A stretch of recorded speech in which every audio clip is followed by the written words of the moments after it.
ஏன்னா சென்னை மாநகராட்சி வந்து 1913 உருவாக்கப்பட்டது. பிரிட்டிஷ் காலகட்டத்திலேருந்து முதல் மாநகராட்சி. அதனுடைய வரலாற்றில் இப்படி ஒரு முற்றுகை போராட்டத்தை அந்த ரிப்பன் பாலிங்கை சந்திச்சதில்ல. இது சென்னை தொழிற்சங்க வரலாறுலையும் இது ஒரு மிக முக்கியமான ஒரு போராட்டம்.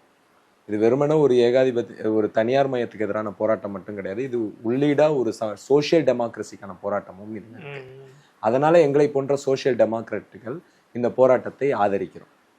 இது 9 நாளா நடக்கிறதா தான் நம்மளுக்கு தெரியும். இதுக்கு முன்னாடியே ஒரு 6 நாள் உண்ணாவிரதம் இதே கோரிக்கைக்காக இதே தொழிற்சங்கம் போராட்டத்தை முன்னெடுத்தது.